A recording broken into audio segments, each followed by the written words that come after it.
There's an awful lot going on in the credit sequence of Alien 3 and not all of it especially clear. The opening goes like this. Titles.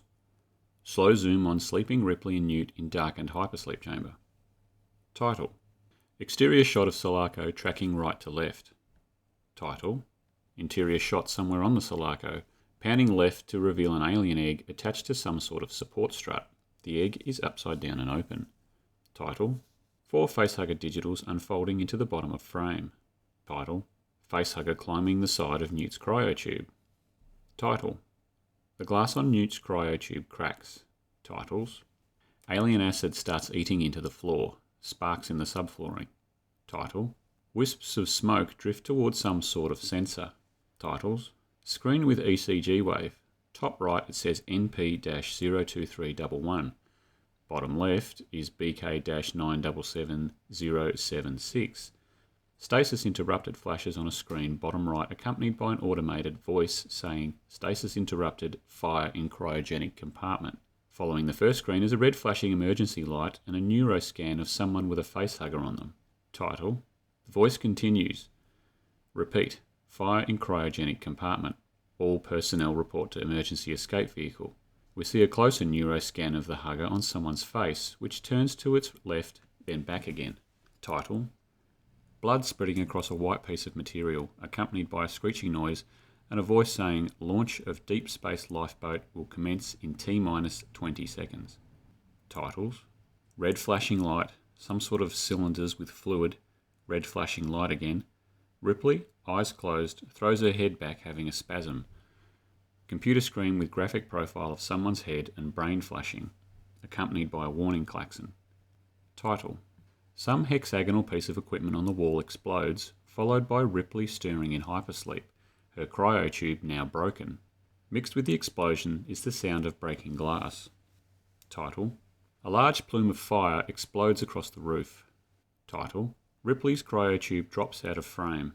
A cryotube slides down a tunnel. Title.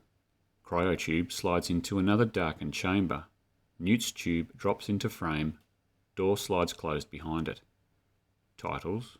A large cog on the wall turns as smoke drifts past. Titles. Ripley stirring in hypersleep crossfades into the EEV dropping out of the Sulaco to the right of frame, then pan right to reveal Fiorina and the EEV tumbling towards it. Superimposed title says Fiorina Fury 161, Outer Vale Mineral Oil Refinery, Double Y chromosome, Work Correctional Facility, followed by Maximum Security. So what does it all mean? In a nutshell, the facehugger tried to get into Newt's cryotube, was wounded by splintering glass, the acid from which caused the fire, which in turn caused the cryotubes to be loaded into the EEV and evacuated. However, there's a few other things going on in this title sequence that bear further scrutiny. The main one being, where did the egg come from? There's a few theories about this. Did the Queen rescue it from the hive before the fire got to it? We don't see her carrying an egg throughout the remainder of Aliens, so where did she hide it? One possible explanation is in between the long spines on her back. We never see her from the rear when she's exiting the hive, so we can't be sure. And between the spines on her back would be the best place to shield it from Ripley's weapons. Or did she lay it during the flight up to the Sulaco? Why the need for an egg sac seen on sub-level 4 if the Queen can just lay an egg without it? Aliens have already shown they are efficient creatures, but thus far they don't have any visible way of perpetuating the species without a queen, short of an adult spontaneously morphing into a queen. So the Queen laying an emergency egg is not without merit. So she either laid it or rescued it. The egg seems to be the same size and looks pretty much the same as other ones we've seen previously. It may be bigger or smaller than normal, but without anything in the same shot to compare it against, this remains unproven and unlikely. So how did it end up in the position we see it in on the Sulaco? We know where the egg isn't, because nothing sharing the frame with the egg matches what we've seen previously in Aliens. It isn't in the cryogenics compartment, it isn't in the mess, and it isn't in the armoury adjacent to the hangar bay. Most likely possibilities are that it's in a section of the hangar bay that we don't see in the previous film, or it's in some part of the dropship we don't see in the previous film. However, both these theories have holes. If it's in the hangar bay, how did it get there? We see the Queen get out of the landing gear bay, and any shot she isn't in until she's dumped out the airlock, either Ripley, Newt or Bishop is watching her. They would have noticed her sticking an egg somewhere. It's possible the Queen secreted some acid onto the hull after the dropship docked and placed the egg inside the breach to keep it safe. The remnants of this acid are what drips onto the deck before Bishop is impaled. If it's in the dropship though, why is there Sulaco written on part of the structure near the egg? The number 2 dropship is dubbed Smartass, and one would assume that it's unlikely that it would have Sulaco written on it anywhere. Unless of course dropships aren't interchangeable and are assigned to specific motherships. For instance, the APC had Sulaco printed on its front, so is specifically assigned to that ship. Why not the dropship? One point of difference here, however, is that Sulaco isn't merely painted on. Some conspiracy theories blame Bishop and say that he was late picking up Ripley and Newt because he landed, snuck into the atmosphere processing station, stole an egg, made it back out, all in 15 minutes. Unfortunately, this has even more holes. Bishop landed at Platform 7 in the AP station because it was the safest place to land. By landing down on ground level, he would be endangering Hicks, a violation of his core programming. The obvious counter for this is that he was reprogrammed in a similar fashion to Ash. However, if human life meant nothing to him, and he was willing to endanger himself for the number one priority of obtaining an alien egg, why bother going back for Ripley at all? As soon as he had the egg, he would have left. Yet he did go back for Ripley, which means he hadn't been reprogrammed. Therefore, Bishop did not put the egg on the Sulaco. To further back this up, why didn't a facehugger on the dropship attack Hicks, Ripley or Newt during the flight back? And what chance did Bishop have of putting an egg somewhere on the Sulaco when the Queen ripped him in half within a minute of disembarking? Or did Bishop get an egg from the derelict? This is even more unlikely. It took nearly 10 minutes to get airborne and fly the short distance to the AP station. Bishop flying out to the derelict, finding and obtaining an egg, then flying back to the station in less than 15 minutes is even more implausible than him getting one from the AP station itself. On top of this, you need to factor in travel times. It's a 50-minute flight to the Sulaco and a 50-minute flight back. It's not like he could have just gotten an egg, flown it up there, and got back in time to pick Ripley up. Another conspiracy theory revolves around Burke getting hold of an egg and getting Ferro and Spunkmeyer to fly back to the Sulaco during the 4-hour gap between landing at Hadley and the ambush on Sub-Level 3. Where this egg came from is never specified, as is why it wouldn't open and attack either dropship pilot. And on top of this, there's other things that make no sense, like why would Ferro and Spunkmeyer be taking orders from Burke? Maybe Gorman ordered them to. Unlikely, as the absence of Ferro and Spunkmeyer has the potential to endanger the squad, even in a supposedly secure area. Plus, why would Burke need an egg when he had 2 live specimens already in stasis? And why would he try to impregnate Ripley and Newt if he already had an egg on the Sulaco? So conspiracy theories are out based on available info. Another theory posited by a member of the AVP Galaxy forums is that the Queen, for lack of a better word, leaked a microscopic egg during the battle with Ripley, and it oozed through the floor grates, eventually growing to full size. This has some merit. Queens obviously don't carry around full-size eggs inside them, so they would start very small, then grow as they pass through the egg sac. A small egg would escape the notice of the crew. It's less likely to get blown out into space, and if it doesn't have sufficient nutrients found in the egg sac, it could take longer to reach full size. Additionally, the absence of a normal growing cycle could explain why the hugger actively went looking for hosts, as the egg could not sustain the hugger for longer periods.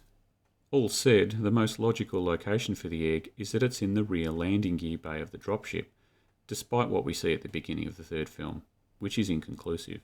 So the egg is hatched and the facehugger is trying to get Newt.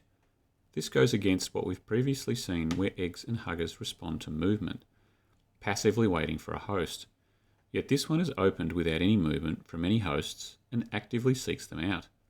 We've already speculated as to why this might be, and it might also follow that emergency eggs, as laid by a queen, can't support a hugger for extended periods.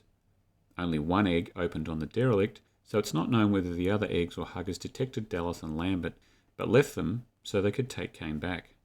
The glass on Newt's tube cracks, cutting the hugger.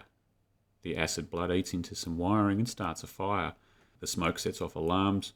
The numbers on the screen with the ECG don't tell us whose ECG it is, but from the stasis interrupted warnings, this is most likely Newt's. And it is also most likely that the neuroscan of the head and facehugger is also Newt. However, on closer inspection and comparison to the Kane and Russ Jordan huggers, this one appears to be on an adult.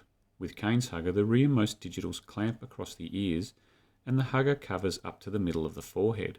On a smaller host like Newt, it would cover the entire head.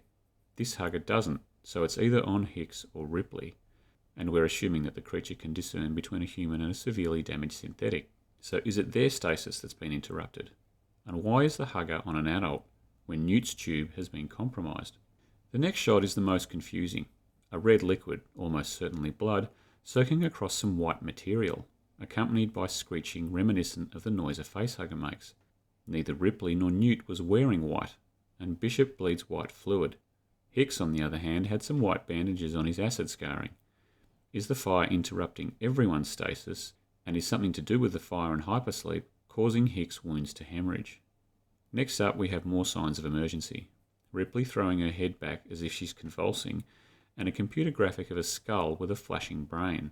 It's becoming obvious the fire is starting to distress the sleepers, although note that Ripley does not have a facehugger attached to her in this shot. Then some piece of equipment on the wall explodes. No hints are given to what this is, but as we hear the sound of breaking glass, it seems it's in the cryogenics compartment, and it has smashed part of Ripley's hypersleep pod. Though it may also be some bolts that need to be blown prior to the launch of the EEV, it doesn't seem safe that such a large explosion would be inside the ship, and there's nothing else to really explain Ripley's cryotube breaking. Fire sweeps across the ceiling, things are starting to get out of hand, and the tubes are automatically loaded into the EEV. Newt does not have a facehugger on her. We cannot see if Hicks does or not. A cog turns, presumably a hatch on the EEV ceiling.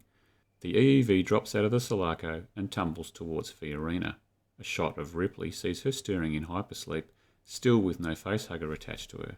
If we make the reasonable assumption that the time from the hugger breaking Newt's tube, spilling acid, the fire starting, and the EEVs being evacuated occurring in real time, then Hicks is the only viable host based on the above evidence. The Sulaco's computer says that the lifeboats will be launched in 20 seconds, and this occurs at 2 minutes and 18 seconds into the film. If we take out the title cards, just 18 seconds of footage on the Sulaco elapse, further supporting that what we're seeing is in fact occurring in real time.